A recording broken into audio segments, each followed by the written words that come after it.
Hey there, it's John. Welcome. Sitting having a cup of coffee down in my basement. And it's 1 week to the day after the U.S. election. And I had a couple of thoughts on some things that have happened over the last week. But first off, I heard somebody this morning, it was interesting, on GB News out of England, called Donald Trump a colossus in world politics. He's sitting on top of the world. Absolutely great way to describe it. A colossus of world politics. So what's happened since the election? First of all, total meltdown by Democrats and people who follow them. All of their rights are going to be taken away or something. It's madness, total madness.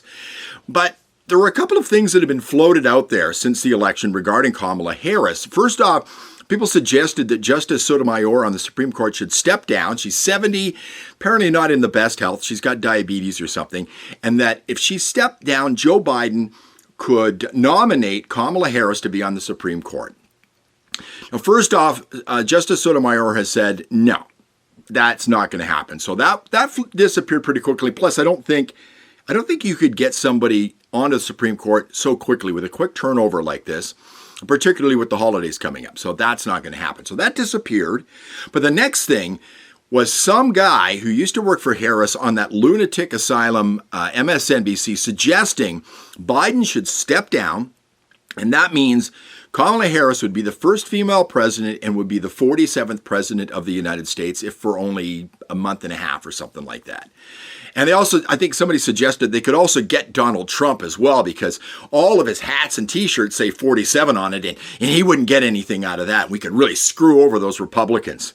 Really, that's what they're suggesting. And people are running with this. That would be great. We'd really get those Republicans. And she'd be the first female president of the United States.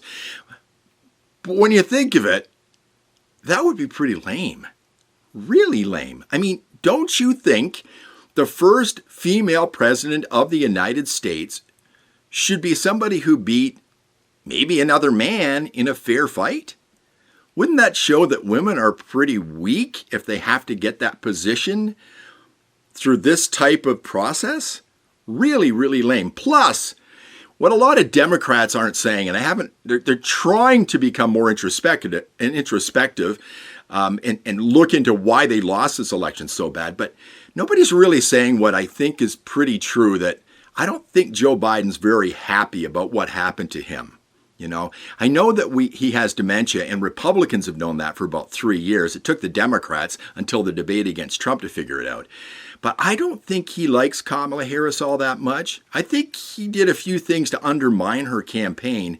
And I think he hates people like Pelosi and those who have, put a knife in his back and then started twisting it. So I don't think he's going to give up the presidency for something as lame as that. Plus, we all know it's inevitable.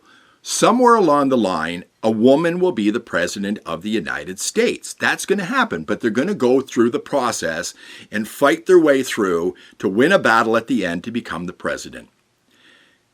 But I also thought about this. Donald Trump will be president for the next 4 years. He has a running mate, J.D. Vance, who will likely run for president on the Republican ticket in 2028, and he's got to pick somebody as his vice presidential running mate.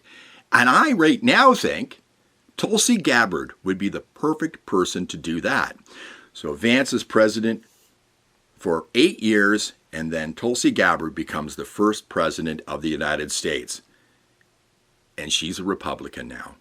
Wouldn't that be sweet? Thanks for watching.